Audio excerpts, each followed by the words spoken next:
Chapter 1. The Shadow That Hates the Lantern. Why Your Light Draws the Darkest Whispers. Shh. Come closer just for a moment. Let the weight of the day slip from your shoulders. The world outside is loud, isn't it?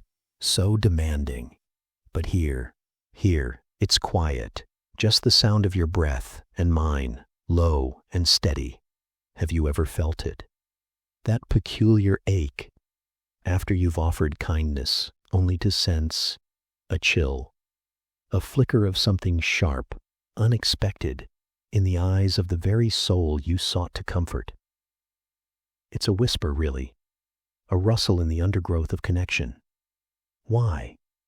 Why does your gentleness, your deep-seeing empathy, sometimes seem to attract not gratitude, but a quiet, invisible resentment, as if your light somehow offends?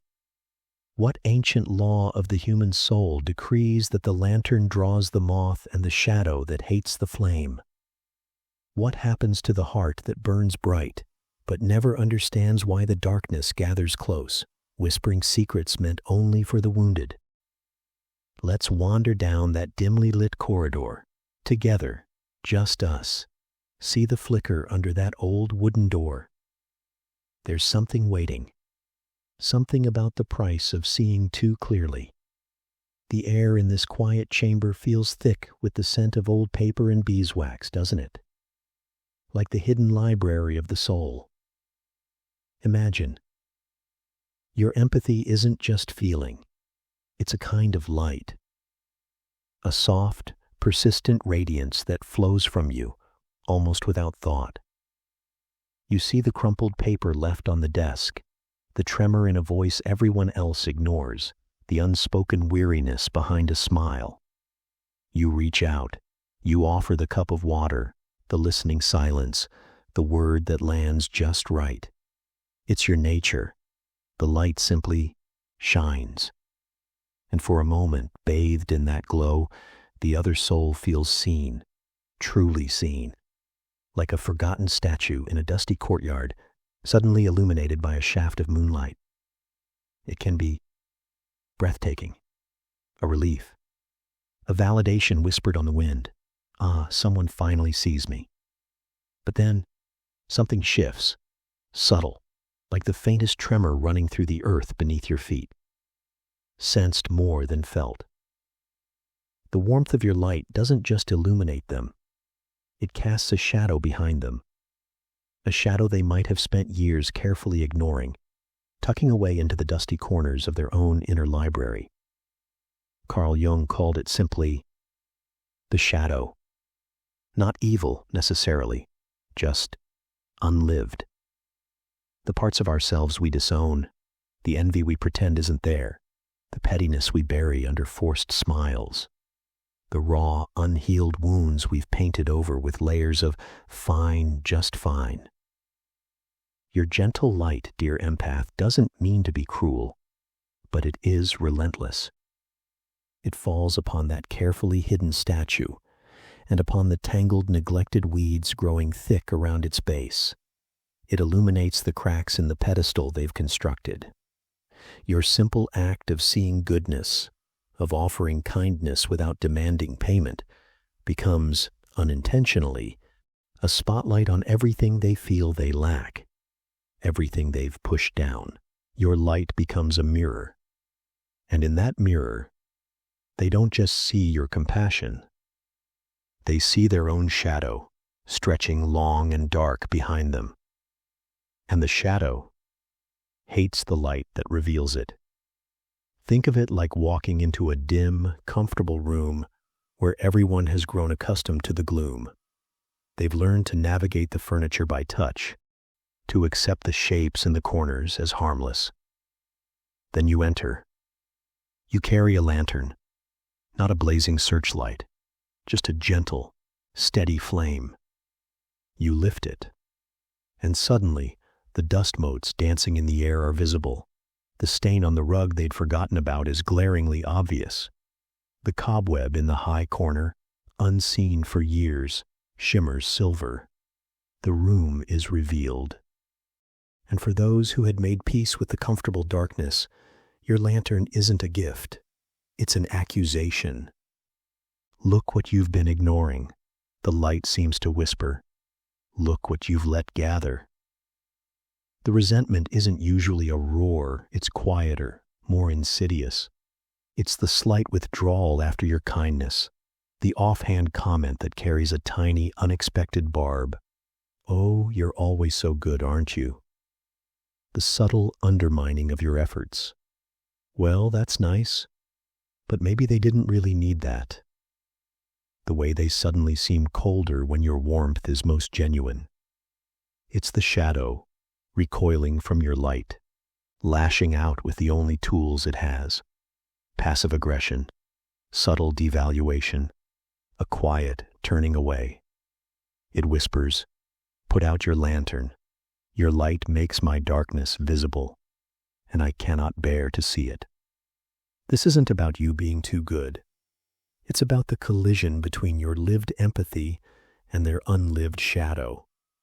Your light doesn't create their darkness. It simply makes it impossible to ignore. And facing the shadow, oh, that is the hardest work of all. It's easier, far easier, to resent the bearer of the light than to turn and confront the darkness within, to blame the lantern for revealing the mess rather than picking up the broom. It feels like a betrayal, doesn't it? To offer your deepest gift, your seeing, your feeling, your care, and have it met with this invisible, icy undercurrent. It can make you want to dim your own light, to pull the curtains tight, to whisper to your own soul, "See, it's dangerous to shine, better to hide." That ache, that's the cost of carrying the lantern in a world often comfortable with the dim. It's the friction between the seen and the unseen, the acknowledged and the denied. But here's the secret, whispered on the breath of the candle flame flickering beside us. Understanding this dance isn't about blaming them, nor is it about blaming yourself. It's about recognizing the ancient, archetypal pattern. Jung saw it play out endlessly in the human psyche. The light-bearer inevitably attracts the shadow. It's written into the very fabric of how consciousness emerges from the unconscious. Your empathy, your radiant capacity to feel and connect, it is a light. A beautiful, necessary light. And light, by its very nature, casts shadows. The shadow's resentment isn't proof your light is wrong or unwanted by the world. It's proof your light is real and potent enough to illuminate hidden things. Think of the old samurai, Musashi, not just honing his blade, but honing his perception, sitting in deep solitude, not merely to practice strikes, but to understand the currents of energy around him, the friend, the foe, the shifting winds of intention.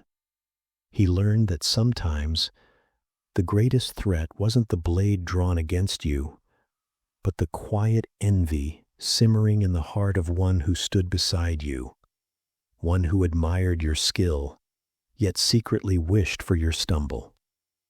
He understood the battlefield wasn't just outside, it resided within the complex, shadowed landscapes of the human heart. To navigate it, he needed clarity, not just of sight, but of insight. To see the flicker of resentment not as a personal failing, but as a signpost in the territory of connection. So, what happens if you walk away from this understanding? If you take the resentment personally, let it seep into your bones and convince you to extinguish your own flame, the world loses a little more light, your unique way of seeing, of connecting, of offering solace. It dims, and your own soul begins to gather dust in the self-imposed darkness. The ache turns to bitterness, a quiet corrosion. The shadow wins, not just in the other, but in you. But if you embrace this truth, if you see the shadows flinch not as a rejection of you, but as a terrified reaction to its own sudden visibility, everything shifts. The weight lifts just a little. You can hold your lantern steady, your compassion undimmed, but now with a layer of profound understanding. You become like the wise gardener who knows that deep, rich soil, the kind that grows the strongest, most beautiful blooms, is often dark. It holds the composted remains of what was discarded, broken down. The shadow's resentment isn't a reason to stop shining. It's a sign you're illuminating territory that needs tending. You can offer your light, not naively, but with a deep, compassionate awareness of the complex ecology of the human soul. You can shine and understand why the darkness stirs. You can feel the chill without letting it freeze your own heart. That resentment, it's not your burden to carry. It belongs to the shadow it reveals. Your task, luminous soul, is simply to keep your lantern clean, your wick trimmed, your flame steady. Shine on, illuminate the path where you walk, offer warmth where you can. And when you sense the shadow recoil, when you feel that faint cold whisper against your skin, don't flinch, don't dim. Simply understand. See it for what it is. Not a flaw in your light, but a testament to its power. Acknowledge the shadow and let it be. Your light is needed. The world has enough comfortable darkness. It craves the rare, steady glow of those brave enough to see, to feel, and to shine anyway, understanding the ancient dance of light and dark. So let that understanding settle over you now, like the softest blanket, a quiet knowing. The lantern is yours. The shadows, they belong to the landscapes they inhabit. Your empathy isn't a mistake. It's a rare and beautiful light. Shine on, gentle soul. Shine on. Feel the warmth of your own compassion radiating outwards, and let the shadows find their own peace. Or not. That's not your lantern's purpose. Just shine. And as you drift, imagine that light, warm and golden, resting gently within your own chest, a quiet, unwavering ember, glowing softly, steadily, through the velvet dark, safe, understood, forever bright, just shining. Chapter 2. The Hunger Beneath the Healing Hand. Why empaths crave the very shadows that bite lean in, closer still. The night holds its breath, that warmth you offer the world, that deep flowing river of understanding you pour into others. Have you ever tasted its secret source? Not the noble reason you whisper to yourself, but the other thirst, the quiet, hidden hunger? What if your boundless empathy wasn't just a gift, but also a subtle, ancient trap? A beautiful cage you polished yourself? What happens when the healer discovers their own hands tremble not just with compassion, but with a deep, unspoken craving? What if the very light you offer secretly feeds on the darkness it seeks to soothe? Listen, beneath the sound of your own heartbeat. Can you hear it? The soft, insistent echo of an emptiness only the wounded seem to fill? Let's trace that echo back into the silent caverns of your own giving heart. See the flicker? It's not just candlelight. It's the glint of a hidden key. Imagine your empathy, not just as a lantern casting light outward, but as a deep, clear wellspring within you. It feels bottomless, doesn't it? This capacity to hold another's pain, their joy, their unspoken tremors. You dip your cup into its cool depths, offering it freely, instinctively. Drink, you murmur. Be seen, be held. And in that offering there's a profound nobility, a sacred exchange. But down there, deep in the hidden aquifer feeding your wellspring, flows another current, darker, warmer, more primal. It whispers a different need, a hunger, not for recognition, not for praise, but for intensity, for the raw electric thrum of connection forged in the fires of another's vulnerability. When you offer solace, when you truly see someone's hidden ache, and they let you in, something profound ignites within you. It's not just their relief you feel, it's a surge of profound aliveness, a sense of purpose so sharp, so vital, it feels like the very blood in your veins. Your light doesn't just illuminate them, it blazes brighter when reflected in their tear-filled eyes. This is the hidden hunger, the empath's shadow. Carl Jung understood it well. He spoke of the anima mundi, the world's soul, that collective ocean of feeling we all swim in. But he also knew the danger of the unconscious savior, the one who heals not purely for the other's sake, but to quiet the restless echo within their own soul, to feel necessary, to feel real. Your boundless giving, it can become a subtle, unconscious bargain. Let me soothe your darkness, so I can forget the quiet ache in my own. Think of it like the deep sea creature drifting in the eternal midnight. Its own body glows with bioluminescence, a beautiful, alluring light. It draws smaller, wounded creatures close, mesmerized by the promise of warmth, of visibility, in the crushing dark. And the creature does offer a haven, for a time. But the light isn't purely altruistic, it's also bait. The creature needs the nourishment the smaller beings provide. It needs their presence, their dependence, to fuel its own fragile luminescence. Without them, it risks fading back into the vast, anonymous dark. Your empathy, dear heart, can function in the same unconscious way. That person radiating quiet resentment, the one who bites the hand that feeds them light.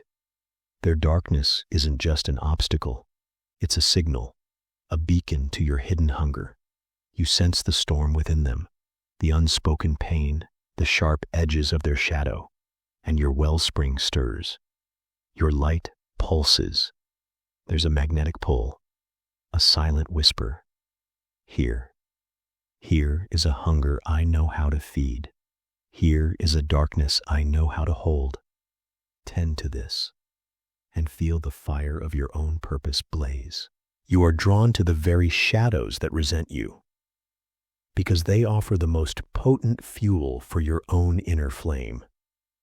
Your compassion becomes entangled with a craving for the intensity their pain provides. Remember Musashi? Not just the warrior honing his blade in solitude, but the strategist who understood the deepest battles are internal. He knew victory wasn't just about defeating the foe before you, but mastering the hidden weaknesses within. He spoke of seeing the distant mountain as near, and the near mountain as distant. A profound lesson in perception. For the empath, the distant mountain is the noble ideal of pure, selfless compassion. It gleams on the horizon. But the near mountain, the one we often ignore, is this quiet hunger within. This need to feel vital, alive, essential through the act of tending others' wounds. We focus on the distant light, while stumbling over the roots of our own hidden need, right beneath our feet. This hunger isn't evil. It's profoundly human, born from the same deep well of sensitivity that births your empathy. Perhaps you learned early that your worth was tied to soothing others, that love was earned through emotional labor, that your own quiet ache was best silenced by pouring yourself into another's void. The shadow isn't the hunger itself, but the unconsciousness of it, the refusal to see this deeper current flowing beneath your acts of light. What happens if you turn away from this truth? If you cling only to the image of the pure, selfless healer? The hunger remains. It will drive you, unseen, towards the most fractured souls, the deepest resentments, the most draining connections. You'll pour your light into bottomless wells, feeling increasingly empty, bewildered by the resentment that meets your generosity.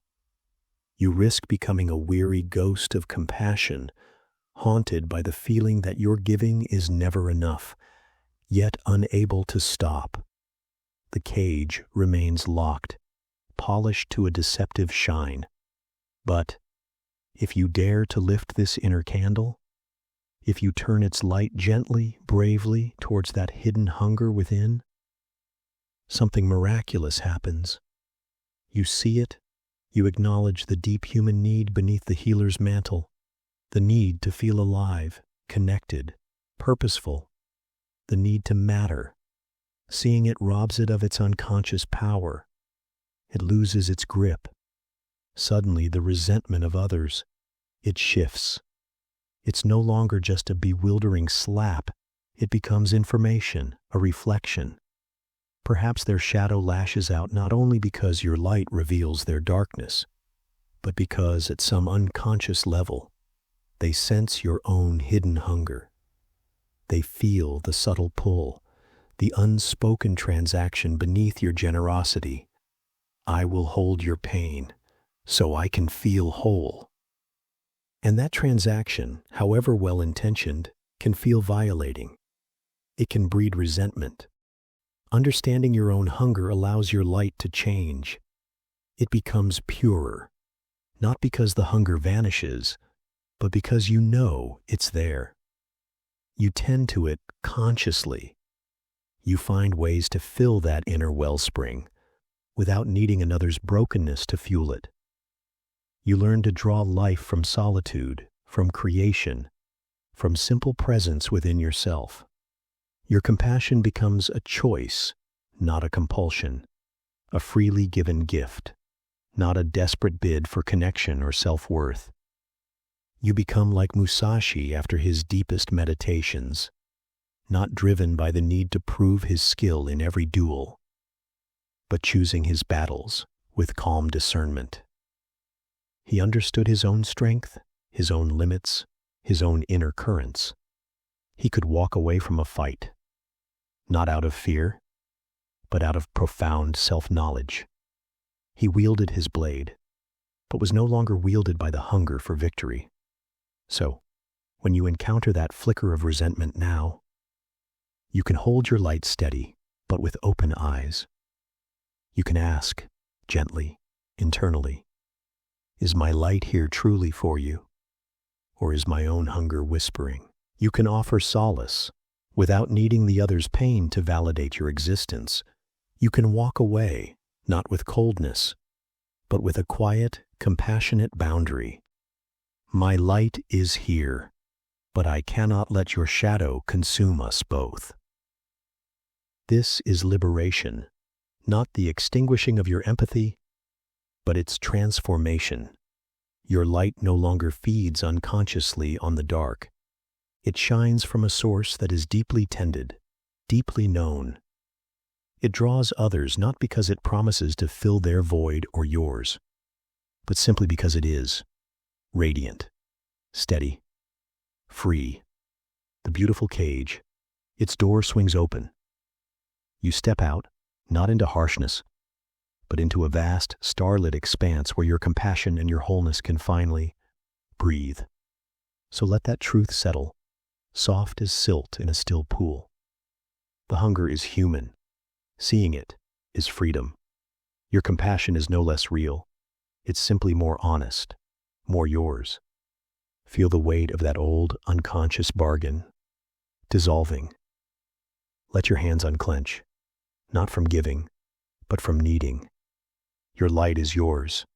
Your wholeness is yours. Breathe into that spaciousness, that quiet sufficiency deep within. The shadows may still gather, but your light now shines from a wellspring that needs no darkness to burn bright. Rest now, knowing the truest healing begins within the quiet depths of your own, beautifully tended and finally understood heart. Drift, held, whole. And when the dawn light first touches your eyelids tomorrow, What quiet cage might you find was never truly locked? Chapter 3. The Unspoken Power of Your Empathy. Why it summons silent storms. Close your eyes now. Let the day's sharp edges soften. Listen, not just with your ears, but with that quieter place inside. There's a truth we rarely speak aloud, a whisper rustling through the ancient cedars of the soul. It's about the gentle ones, the feelers, the ones who carry the world's ache like a hidden weight, the empaths. And it's about a peculiar, almost cruel magnetism. Why is it, do you think, that the very warmth you offer, the light you cannot help but shine, sometimes draws not gratitude, but a quiet, seething resentment? A resentment that hides behind smiles, that lingers in the spaces between words, like frost forming unseen on a window pane. What if? What if your empathy wasn't just kindness, but a kind of power? A power so potent, so unasked for, it stirs silent storms in others. And what happens to the spirit that never understands the secret current pulling beneath the surface of their connections? Sleep waits, yes, but this understanding, it waits too, patient and deep. Lean in, just a little closer to the candle's flicker. Imagine, if you will, a garden bathed in soft silver moonlight, not a grand manicured estate, but a wilder place. Overgrown vines cling to ancient stone, night-blooming flowers release their perfume into the cool air, and a single lantern hangs from a gnarled oak, casting long dancing shadows. You are the keeper of this garden. Your hands, they feel the thirst of the soil before the leaves wilt. Your heart senses the sigh of the rose before its petals fall. You move through this space, tending, sensing, feeling the life humming beneath the surface. It's a deep, wordless communion. This is the empath's inner landscape, rich, fertile, attuned to the subtlest tremors. You don't choose this sensitivity. It's the very air you breathe, the ground beneath your feet. You hold the lantern not to boast, but simply because the darkness feels less lonely with a little light. You offer water to the thirsty roots, because their silent suffering is a palpable ache in your own chest. Now, picture someone entering this moonlit garden, perhaps drawn by the soft glow of your lantern, the promise of quiet beauty. They walk the paths you tend. At first there's relief. Your presence is a balm. They feel seen, perhaps for the first time in a long while, truly seen, in ways they couldn't articulate. You sense their unspoken weariness, the knot of grief they carry high in their throat, the flicker of hope they'd almost buried. You reflect it back, not with judgment, but with a quiet understanding that feels like sanctuary. This is the gift, deep and real. But here is where the hidden current begins to swirl. Carl Jung, that profound explorer of the inner worlds, spoke of the shadow. Not a monster necessarily, but the parts of ourselves we cannot bear to own.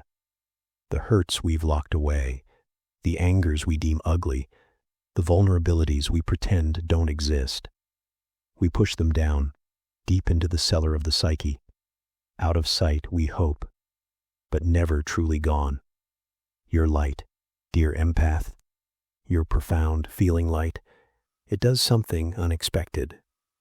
It doesn't just illuminate the path, it casts long shadows. And in the starkness of your gentle awareness, the other person suddenly catches a glimpse of their own hidden cellar door. Your very capacity to feel deeply, to hold space without flinching, it becomes an unspoken mirror. When they look at you, they don't just see kindness. Unconsciously, they begin to see the parts of themselves they have disowned. Your patience reflects their impatience, festering unseen. Your acceptance highlights their own harsh self-judgment. Your willingness to feel the depths throws their own emotional numbness into sharp, uncomfortable relief. Your light doesn't judge them, but it illuminates the shadow they've worked so hard to keep hidden, even from themselves. And this is deeply unsettling. It pricks a place they'd rather leave undisturbed. Think of it like standing before a perfectly still, clear pool of water.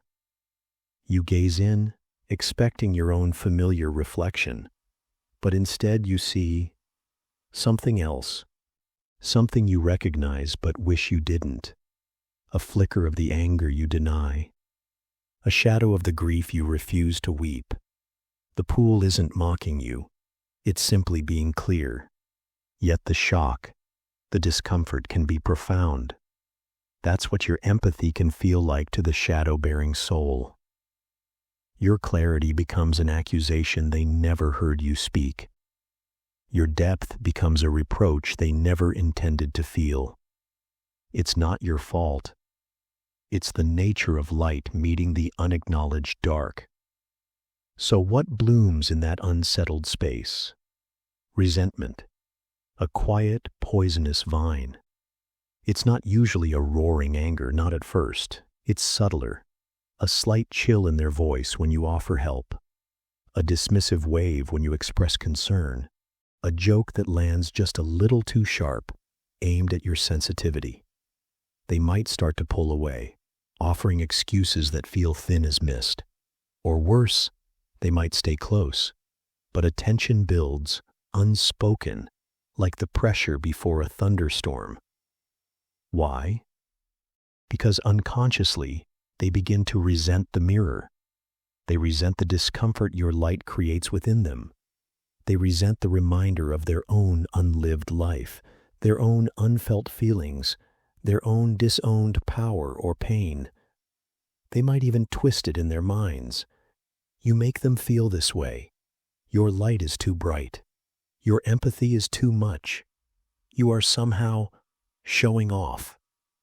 It's easier to blame the lantern than to acknowledge the cellar door it illuminated. This is the silent storm your empathy can summon. Not because you are wrong, but because your very being touches a raw, unhealed nerve in the collective human psyche. Jung understood this dance intimately.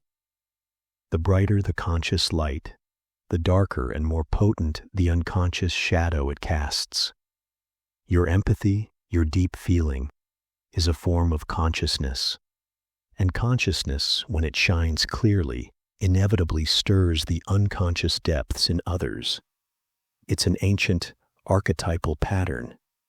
The healer who becomes the target, the seer who is misunderstood, the gentle soul who draws the arrows meant for the darkness within the archer. But here's the deeper truth, the one that changes everything if you let it seep into your bones like moonlight into stone.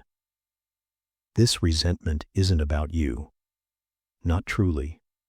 It's about the shadow's desperate, clawing need to remain hidden. The power of your empathy lies precisely in its ability to reveal, not by your intention, but by its sheer, radiant existence. It's a power you never sought, perhaps never wanted, a power that feels more like vulnerability. Yet it is power, the power to reflect truth, the power to stir depths, the power to make the unseen seen. Recognizing this shifts everything. It takes the sting out of the silent storm. It allows you to see the resentment not as a verdict on your worth, but as a signal flare pointing to the unhealed territory in another soul. You can hold your lantern steady, understanding its effect, without dimming its light to appease the shadows it reveals. You can offer compassion, yes, but from a place of grounded awareness, knowing that sometimes the kindest thing is to simply let the other person wrestle with their own reflection in the pool. Protecting your own garden becomes not an act of selfishness, but of sacred responsibility. Tend your wild blooms. Feel the thirst of the earth. Let your lantern burn. The storms may come, whispering through the leaves, but you are the keeper. You hold the light, and in understanding its true, unspoken power, you find a profound, unshakable peace. The peace of knowing your light serves a purpose far greater than mere approval.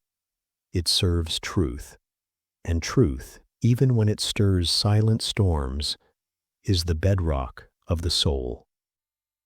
Let that knowing settle over you now, heavy and warm as a velvet cloak. The garden rests. Chapter 4. The Silent War Beneath the Healing Hand. Why Your Kindness Breeds Secret Storms. The night is a deep velvet, isn't it? Like the inside of a well-worn cloak pulled close. And here just now, in this quiet space between waking and dreaming, have you ever felt it? That peculiar ache? When the very kindness you offered, freely, like cool water to parched earth, seems to curdle somehow in the air? When the warmth you extended is met, not with gratitude, but with a strange, cool distance, a flicker of something sharp in the eyes of the one you tried to soothe? It's a whisper, isn't it?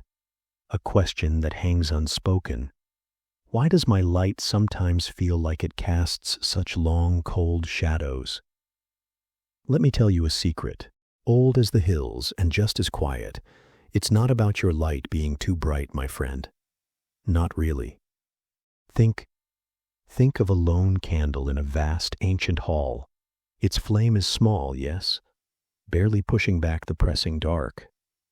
Yet to the creatures who have lived only in that deep, familiar gloom, creatures who have learned every contour of the shadow, who find a strange comfort in its embrace, that single, unwavering point of light is unbearable.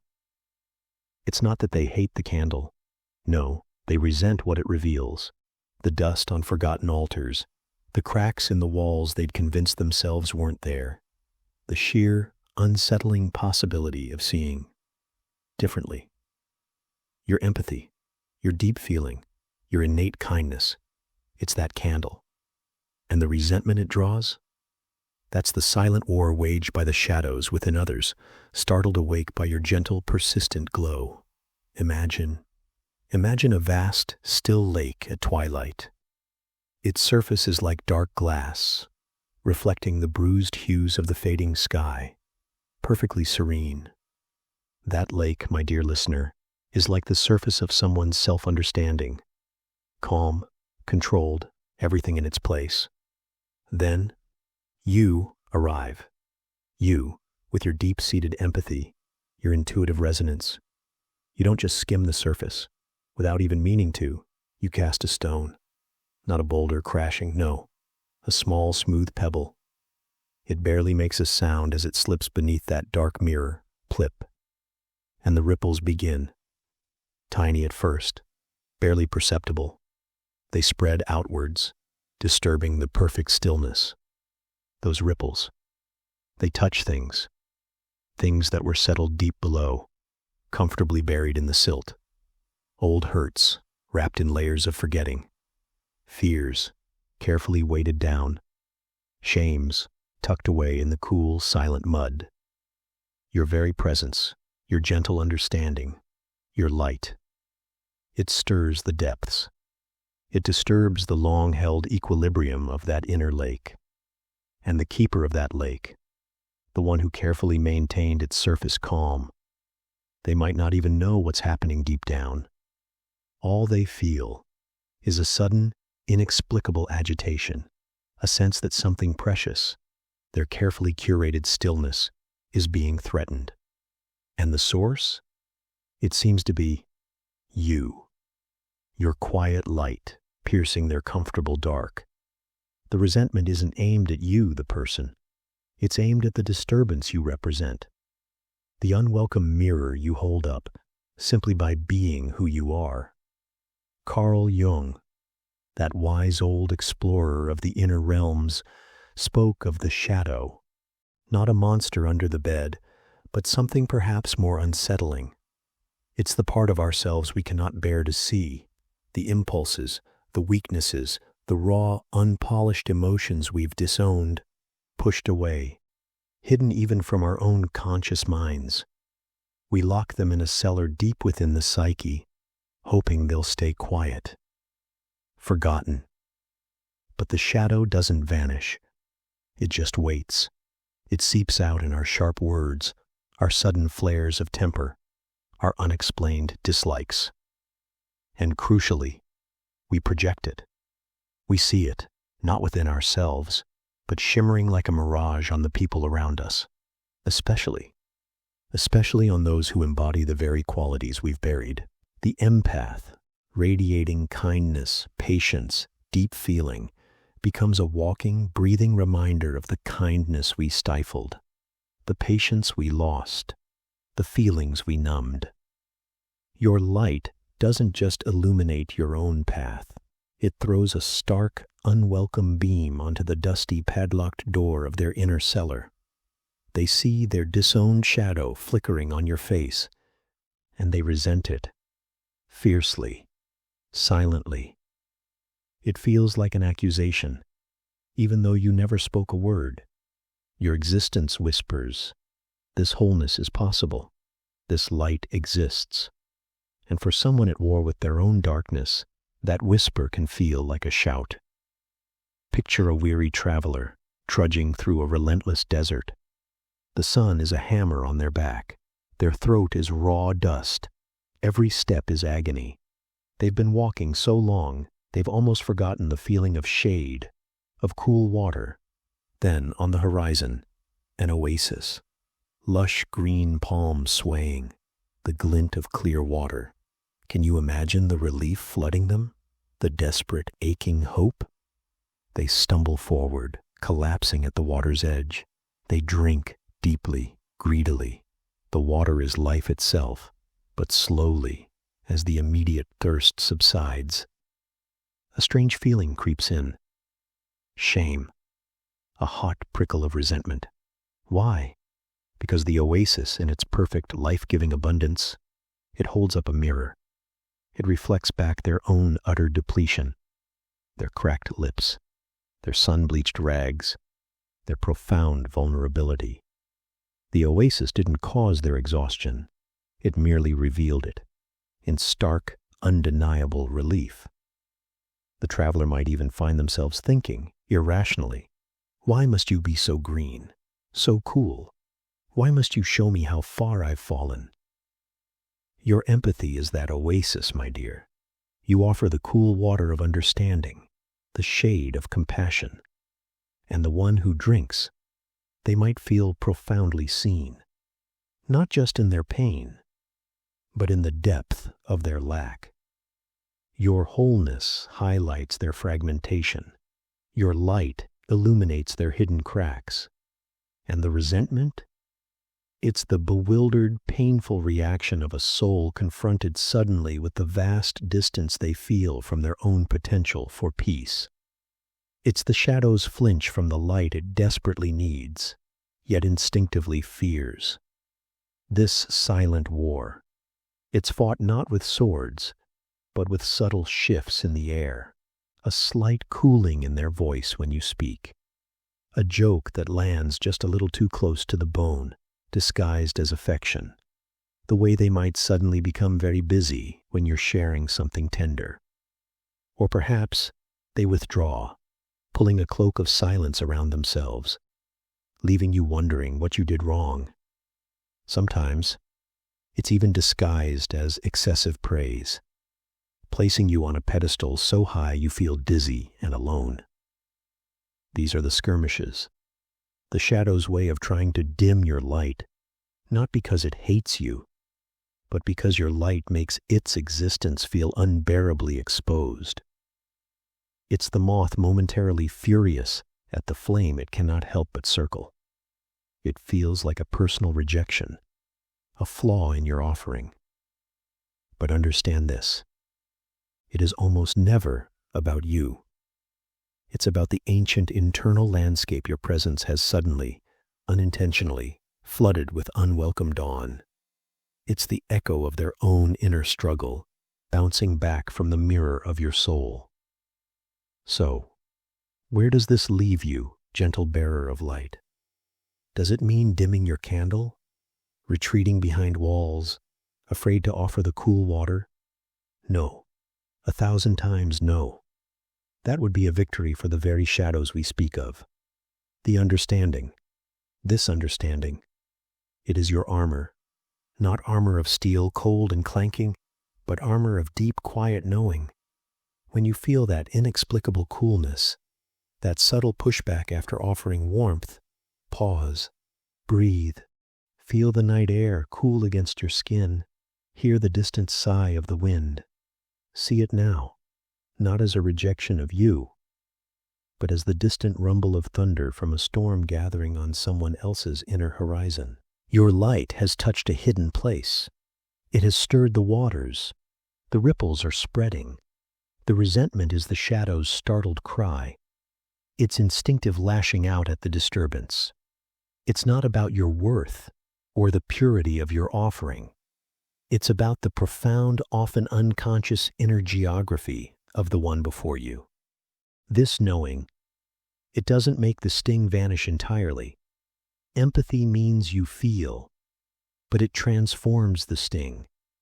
It moves it from a sharp personal wound to a deep, resonant ache of understanding for the human condition. It allows you to stand firm in your light, not with arrogance, but with a quiet, unshakable compassion. You can offer the water still, knowing some might drink and then glance away, ashamed of their thirst reflected in your eyes. You can hold the candle steady, even as dark moths beat against the flame in confused fury. Your kindness doesn't breed the storm. It merely reveals the pressure that was already building within the other. Your light doesn't create the shadow. It makes it visible. And visibility, that is the first necessary step towards anything ever changing.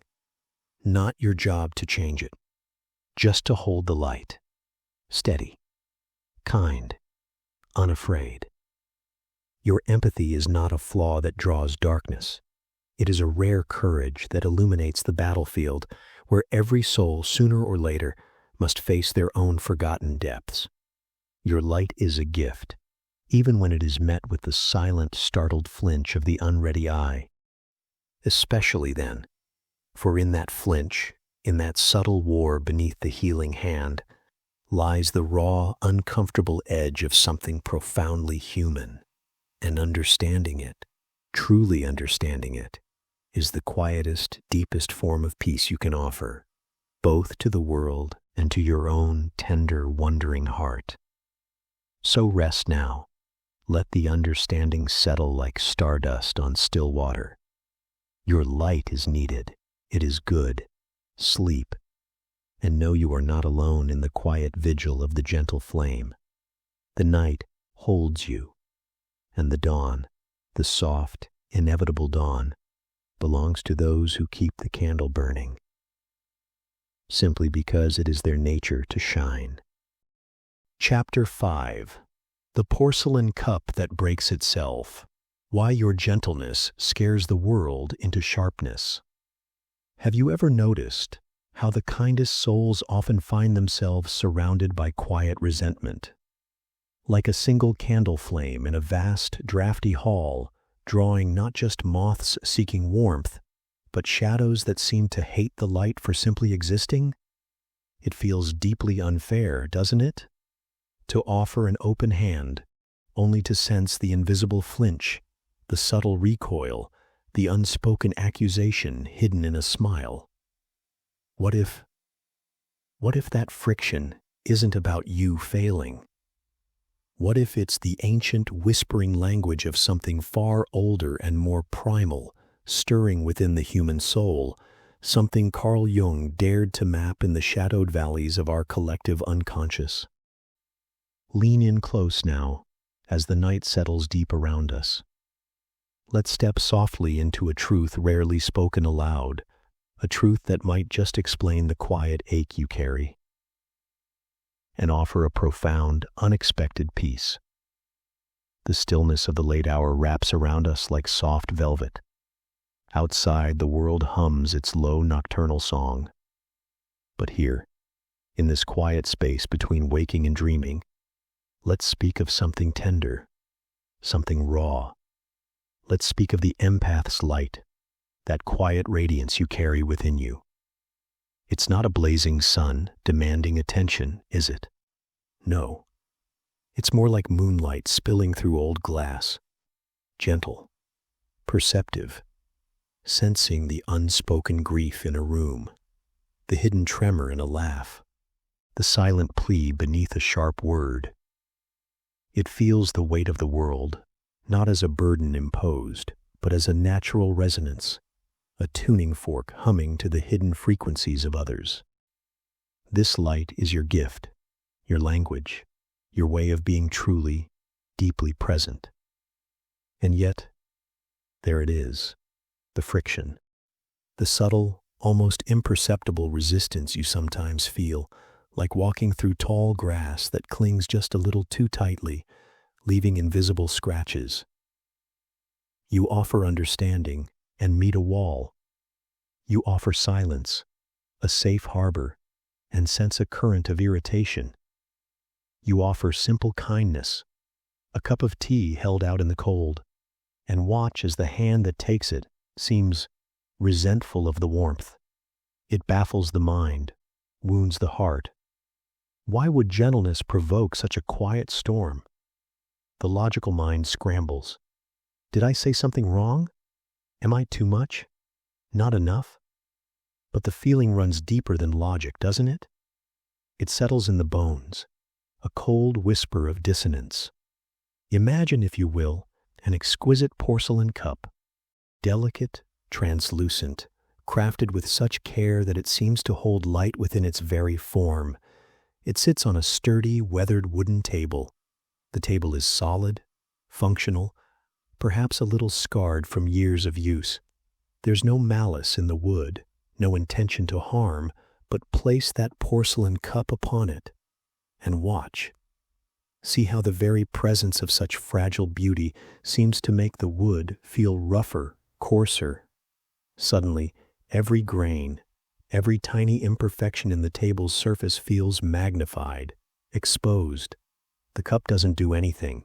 It doesn't judge. It doesn't boast. It simply is. And yet, its mere existence, its undeniable fineness, casts a silent, unavoidable reflection on the sturdy roughness around it. It's not the cup's fault. It's the contrast that becomes unbearable. This is the silent dynamic Jung pointed towards with his concept of the shadow. You see, within every human soul, Jung taught, lies a vast unexplored territory. He called it the unconscious. And within that territory, particularly the part he named the personal unconscious, dwells the shadow. The shadow isn't evil, not inherently. It's simply the repository for all the parts of ourselves we cannot bear to acknowledge, the impulses we deem unacceptable, the weaknesses we hide, the angers we swallow, the vulnerabilities we pretend don't exist, the sheer messiness of being human. We push them down, out of sight, hoping they'll vanish. But they don't vanish. They gather density in the dark. They become the shadow self. Now, imagine the empath, you, with your finely tuned perception, your open heart. You walk into a room. You don't need to speak. Your presence alone. It's like holding up a polished mirror in a dimly lit space. Not a mirror that shows the surface, but one that seems to catch the flicker of what lies beneath. Your gentleness, your capacity to feel deeply, your lack of sharp edges. It becomes an unspoken reflection. And when someone stands near you, especially someone who carries a heavy, unacknowledged shadow, that reflection becomes agonizing. They see reflected in your light not you, but the parts of themselves they have exiled to the dark, their own buried harshness, their hidden envy, their stunted capacity for tenderness, their unspoken grief that feels too dangerous to touch. Your light doesn't cause their shadow. It reveals it. And revelation, when it comes unbidden, feels like an attack. It feels like exposure. It feels like shame. Think of a forest at night, a creature adapted perfectly to the dark, moving with silent confidence through the gloom. Then a beam of soft moonlight pierces the canopy, illuminating a patch of ferns. The creature freezes, not because the light is hostile, but because it suddenly feels seen, vulnerable. Its world, perfectly navigable in shadow, becomes treacherous under illumination. Its instincts scream, hide, dim that light. It's not hatred for the moon, but terror of what the moon reveals, its own form, suddenly visible, suddenly known, even to itself. This is the resonance, the deep psychic flinch that the empath's light can trigger. Your gentleness becomes the moonlight. Their shadow feels seen. And the unconscious reaction? Not gratitude, but a primal urge to make the light go away. To restore the comfortable known darkness where the shadow feels hidden and safe. This urge manifests as that quiet resentment, that subtle pushing away, that inexplicable coldness you feel radiating back. It's the shadow recoiling from its own reflection, projected onto you. You become the carrier of their disowned pain, simply by being who you are. It's a cruel irony, isn't it? The very quality that makes you a haven, your deep sensitivity, your capacity to hold space, becomes the very thing that inadvertently pokes the sleeping beast in another's soul. You offer the cup of tea, the porcelain cup of your presence, and the sturdy table of their psyche suddenly feels its own roughness amplified. They don't consciously think, their gentleness shows my harshness. No, it's far deeper, far more ancient. It's a visceral reaction in the subterranean caverns of the self. They feel less than. They feel exposed. They feel a nameless discomfort they can't articulate. So it leaks out sideways, as irritation, as withdrawal, as a quiet, simmering resentment aimed at the source of the discomfort. You. Your light becomes, in their unconscious perception, an accusation, a silent judgment. Even though you meant only kindness, even though your heart was utterly open. The weight of this understanding can feel heavy. To realize that your deepest gift, the core of your empathy, can be the very spark that ignites friction in the dark corners of others. It might tempt you to dim your own light, to make yourself smaller, rougher, less translucent, to become more like the sturdy, unremarkable table, hoping to avoid causing discomfort. But here lies the profound, counterintuitive peace Jung's insight offers. Dimming your light doesn't heal the shadow in others. It only buries yours. It's a slow suffocation of your own soul. The resentment might lessen, perhaps, replaced by a dull ache of inauthenticity within you. The friction might smooth over, but the cost is the very essence of who you are.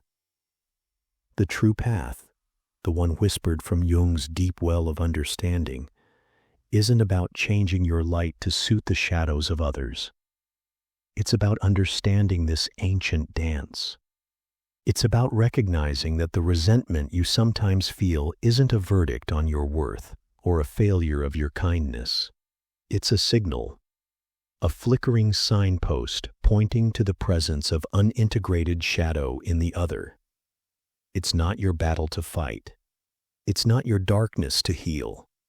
Your task, your sacred responsibility, is to tend your own light with fierce compassion, to hold your porcelain cup with steady hands, knowing its inherent beauty and fragility are not flaws, but marks of a rare depth. To understand that when the sturdy table seems to resent you, it's speaking a language of its own unseen pain, projected onto your gentle form. This knowing, it changes everything. It allows you to step back just a fraction, to witness the friction not as a personal attack, but as a distant storm on another's inner horizon. You can offer your gentleness without needing it to be received perfectly. You can hold space without drowning in the echoes of another's unconscious war. You can be the moon, shining softly, without needing the night creatures to understand or appreciate your light. Their recoil is their story, written in the ink of their own unfaced shadows. Your story is the quiet, unwavering courage to keep your cup whole, to keep your light clear, even when the world reflexively flinches from its gentle, revealing glow. There's a profound liberation in this, a release of a burden you were never meant to carry. The resentment loses its sting when you see it for what it truly is. Not a rejection of you, but a terrified reaction to the shadow's own reflection, cast by the simple, undeniable fact of your being. Your light isn't the problem. It's the catalyst. And a catalyst, my dear listener, doesn't get consumed in the reaction it prompts. It remains. It endures. It simply is. Let that truth settle over you now like a soft blanket in the cool night air. You are the cup, beautiful, necessary, whole. The shadows that stir around it, they belong to the tables they rest upon. Your only task is to shine, gently, unapologetically, with the quiet, unwavering strength of porcelain that knows its own worth, even in a world that sometimes feels too rough to hold it. Rest now. Rest in the knowing that your light is pure, and the shadows it reveals were always there, waiting for their own time, their own courage, to step into the light. Sleep deeply. Your gentle flame is safe here. Let it burn. Chapter 6. The shadow that hates the lantern. Why your light draws the darkest whispers. Shh. Come closer. Just for a moment, blow out the noise of the day. Let the quiet settle around you like cool silk. There's something delicate I need to share. Something whispered, not in crowded rooms, but in the space between heartbeats, when the world feels hushed and listening. Have you ever felt it? That strange, unsettling pull. How your deepest kindness, that gentle light you carry within, how it sometimes seems to draw not warmth, but a subtle chill, a flicker of resentment in the eyes of someone you only wish to comfort. It's a quiet ache, isn't it? A question that rustles like dry leaves in the dark. Why does the candle seem to summon the very draft that wishes to snuff it? What if that draft isn't random? What if it whispers a secret about the very nature of light, and the shadows it cannot help but cast? What happens to the soul that never understands this fragile, ancient dance between the lantern and the dark? Stay with me, just for a little while. Let's step softly into this chamber of understanding. Carl Jung knew this territory well.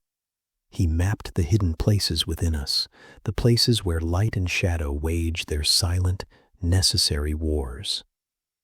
Picture it, a single lantern, held steady in a vast, enveloping darkness. Its light is small, yes, but fiercely present. It carves out a circle of warmth, of visibility. It defines what is seen against the infinite backdrop of the unseen. Now imagine you are that lantern. Your empathy, your capacity to feel deeply, to see the unspoken hurts, to offer a steady, compassionate presence. This is your light. It's beautiful. It's rare. It's a gift to a world often starved for genuine warmth. But light has a consequence Jung understood profoundly. it creates shadow. Wherever light falls, it also, inevitably, defines the shape of the darkness it cannot touch. Your light doesn't just illuminate you, it falls upon others, and when it does, it can reveal things they might prefer to keep hidden, even from themselves. Think of an old, weathered samurai, not Musashi in his roaring prime, but perhaps later, sitting alone in a quiet garden after dusk. The fireflies are out, tiny lanterns drifting in the gloom. He understands the blade, its sharpness, its purpose. But he also understands the deeper cut, the cut of seeing. To truly see another with empathy is a kind of blade. It can slice through the comfortable veils people wear, the stories they tell themselves to get through the day. Your light, dear empath, your gentle seeing. It can feel, to someone unprepared, like an unbearable exposure. It can illuminate the cracks in their carefully constructed armor, the dusty corners of their heart they've long ignored, the hidden well of pain or shame they keep tightly capped. And what lives in those unlit corners?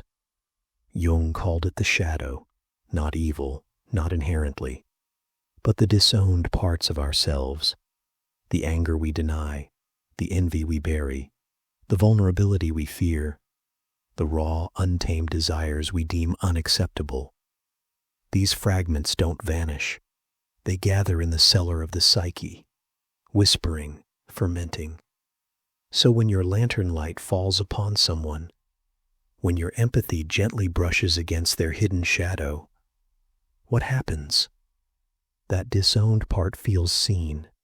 It feels exposed, and exposure, for something we've tried so hard to hide, even from our own awareness, feels like an attack. It feels like judgment, even if your intention is pure compassion. It's a primal reaction. The shadow doesn't want the light. It wants to remain hidden, undisturbed, comfortable in its familiar darkness. Your light becomes a threat. And so, resentment stirs. It's a quiet poison. It might not roar. It might seep. A subtle withdrawal. A barbed comment disguised as a joke. A sudden chill in the warmth you offered. A strange competitiveness where none should exist. A slow erosion of the connection you thought you were building. It's the shadow hissing at the lantern. Put it out. Stop looking. Let me stay in the dark where I belong. Feel the weight of that, the unfairness of it. You offer warmth and receive a draft of cold resentment in return. It can make you want to dim your own light, can't it? To pull back, to become smaller, quieter, less seen, to avoid provoking the shadow in others. It's a heavy cloak to wear. This feeling of being resented for the very thing you thought was your gift. It's like tending a fragile flame in a wind you never summoned. You start to question yourself. Is my light too harsh, too bright? Should I just blow it out? This is the empath's hidden burden. Jung knew this wasn't personal failure. It's archetypal. It's the inevitable friction when radiance meets the places within us that fear illumination. It's the cost of carrying the lantern in a world where many prefer the dim, unexamined comfort of the shadows.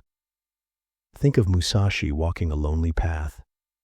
His mastery demanded solitude, not because he hated people, but because the depth of his focus, his unwavering presence, his light. It inevitably disturbed the equilibrium of those less committed to their own inner forging. His light defined their shadow.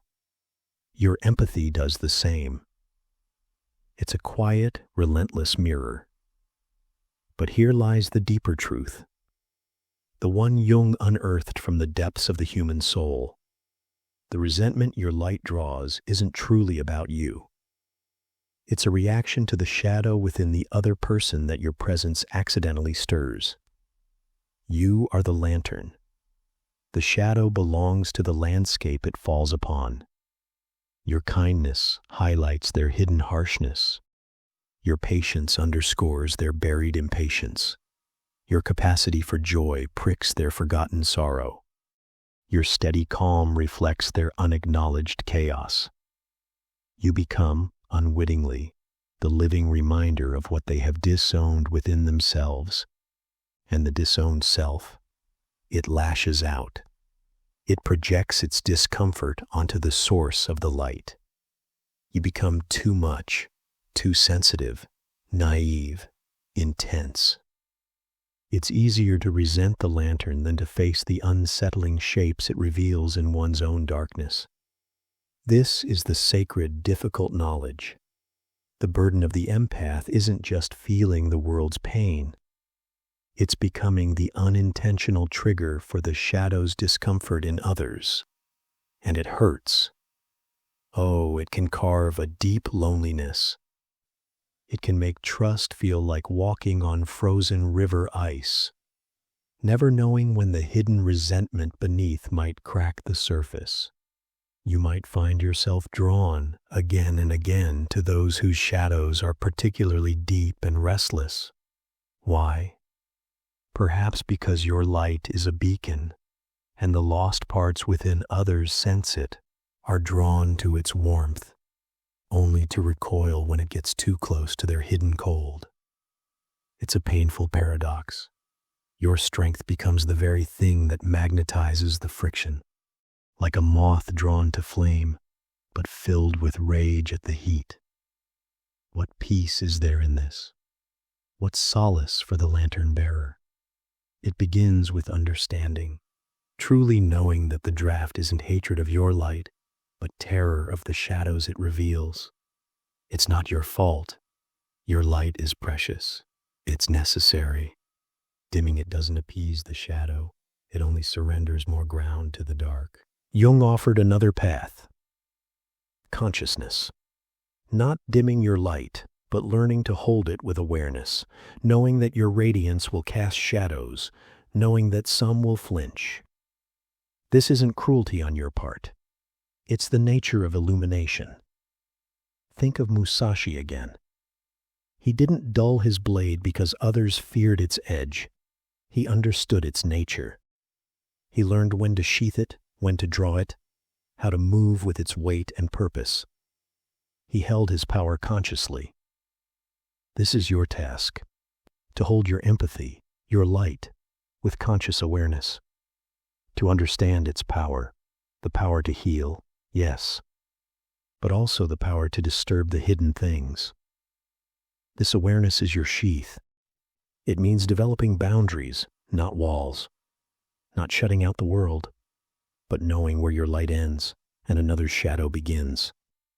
It's the ability to say, gently, firmly, this cold draft, this resentment, it belongs to you. I see it. I won't absorb it. I won't let it extinguish my flame. It means recognizing when someone isn't ready for the brightness you carry, and lovingly stepping back, not in retreat, but in wisdom. Protecting your flame isn't selfishness. It's stewardship of a rare gift. It allows you to shine where your light is truly welcomed, truly needed, where it can illuminate without triggering only fear. It means tending your own inner garden, acknowledging your own shadow, your own capacity for resentment, for exhaustion, for the urge to withdraw, so you don't project it outward. This is the integration Jung spoke of, holding both the lantern and the understanding of the dark it creates, the light and the knowledge of the shadow. Feel the shift? The burden lightens just a little. The resentment loses its personal sting. It becomes a signal, a weather vane showing the direction of the hidden winds within another. It tells you less about your failing and more about the landscape you're walking through.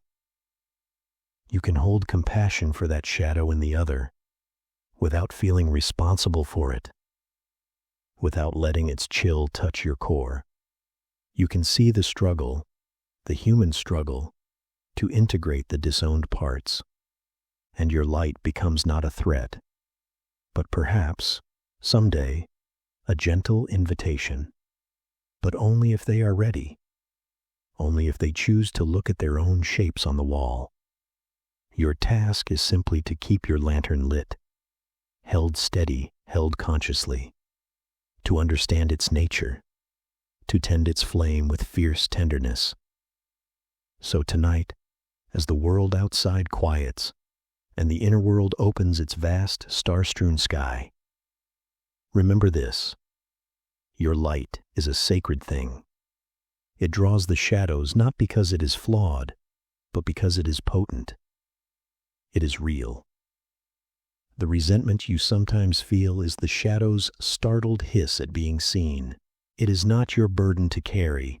It is theirs to face, or not. Your sacred duty is to protect your flame, to let it burn clean and bright, to understand its power, to hold it with the quiet, unwavering strength of Musashi holding his blade, not for attack, but for presence, for awareness, for the deep, unshakable knowing of its true nature. Let that understanding settle into your bones now. Let it be a warm ember in your chest. Your light is beautiful, it is needed, and the shadows it casts, they are merely proof of its radiance, its undeniable reality in the world. They are not its negation, but its confirmation. Sleep now. Let the lantern glow softly within. Let the shadows find their rest elsewhere. You are safe. You are seen. You are holding the light. Just hold it consciously. Let peace find you here, in the quiet understanding of this ancient, necessary dance. Let it carry you down, into softness, into rest, where light and shadow blur into the gentle embrace of the dreaming night, where everything is held and understood, without words. Just rest. Chapter 7. The Still Lake that breaks its own reflection. Why your deepest calm summons the sharpest stones. Have you ever wondered why the deepest well draws the cruelest echoes? Why the quietest soul, the one who only offers stillness, finds their peace shattered not by thunder, but by tiny, sharp stones tossed from the shadows? It's a secret the night knows well, a truth whispered in the spaces between stars, about the gentle light and the strange, invisible storms it can stir in unseen hearts. Lean in just a little closer. Let the world outside fade, and perhaps we can trace the path of this quiet mystery together. It's not about blame, my friend, not about fault. It's about an ancient dance of light and shadow, playing out within us all. Forget what you think you know, and let's drift into the deeper water. Imagine a lake at dusk, not a vast churning ocean, but a small deep lake nestled in ancient hills. Its surface is like dark glass, perfectly still, mirroring the first hesitant stars and the bruised purple of the fading sky. There's a profound calm here, a quiet so deep it feels like breathing itself has softened. This is the empath's inner world. Not a roaring fire, but a deep, reflective pool. A place of feeling, of receiving, of understanding without needing words shouted across the surface. It's a sanctuary, built not of walls, but of depth. You are that lake. Your calm isn't indifference, it's a different kind of presence. A listening so profound it absorbs the ripples others create. You hold space, you reflect back. Not judgment, but recognition. A silent, I see you. I feel the shape of your storm. Now, picture someone standing on the shore. Perhaps they've been walking a long time. Their boots are scuffed. Their coat is dusty. Inside them, a low, constant hum of unease, a feeling of being fractured, unseen, a puzzle with pieces that won't fit. They carry a pocketful of small, sharp stones, worries, resentments, jagged little shards of pain they've collected along the way. They see the lake. Its stillness is unsettling, unnerving. It doesn't rage like they sometimes feel inside. It doesn't churn with the anxieties that buzz beneath their own skin. Its very tranquility. It feels like a reproach, a silent accusation. Why can't you be this calm? Why is your water always troubled? That deep, quiet reflection. It doesn't just show them the sky. It shows them themselves. And perhaps the parts of themselves reflected in that perfect, unbroken surface are the parts they've tried so hard to bury, to ignore, to shout down with noise and distraction. Here's where Carl Jung's shadow steps quietly onto the shore. He didn't speak of monsters, not exactly. He spoke of the parts of ourselves we disown, the anger we pretend isn't there, the envy we dress up as ambition, the vulnerability we armor with sarcasm, the fear we drown in busyness. We push these feelings down, lock them away in the basement of our psyche, believing if we ignore them hard enough, they'll cease to exist. But they don't vanish. They gather density. They become the shadow, the unlived life, the rejected self, whispering in the dark corners of our awareness. And the shadow, it hates being seen. It thrives in the murk, in the noise, in the comfortable chaos where its shape remains blurred. So, this person, carrying their unseen burden of shadow stones, stands before your calm lake. Your empathy, your deep listening, your non-judgmental reflection. It's like a beam of pure moonlight piercing their inner cellar. It illuminates the dusty boxes, the cobwebbed corners, where their disowned parts huddle. Your light doesn't judge them, but it forces a kind of light onto the shadow itself. And the shadow, it recoils. It feels exposed, vulnerable, attacked even. It doesn't understand empathy. It only understands threat. And your calm, deep lake feels like the ultimate threat, a serene mirror showing it exactly what it doesn't want to see. Its own existence, its own disowned pain, its own fragmented state, compared to your wholeness. That stillness feels like a spotlight on its hidden chaos. What happens next isn't usually a conscious decision. It's a reflex, a spasm of the shadow, cornered by the light. That pocketful of sharp stones, they aren't aimed at the lake. Not really. They're flung at the reflection. It's an attempt to shatter the mirror, to break the unbearable clarity, to muddy the waters so the shadow can slip back into comforting obscurity. The critical remark whispered behind your back, the sudden coldness after you offered warmth, the subtle undermining of your peace, that's the stone hitting the water. It's not about you, the deep lake. It's about the unbearable clarity you provide simply by being calm and present.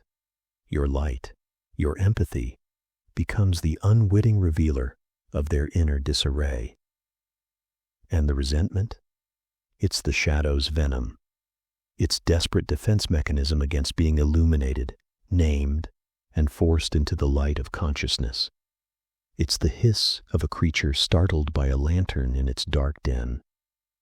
Think of Miyamoto Musashi, not just as the sword saint, but as the man walking alone under vast, indifferent skies. He sought perfection, not just in technique, but in spirit, a stillness amidst the potential for violence. That kind of inner mastery, that cultivated calm, it unnerved people. It wasn't just skill they saw. It was a terrifying self-containment, a wholeness that reflected their own fragmentation.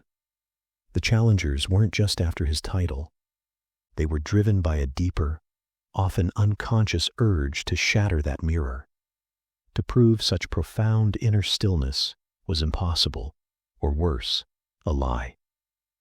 To see him flinch, to see the lake ripple violently, would have been a perverse comfort, confirming that no one is truly that calm, that whole.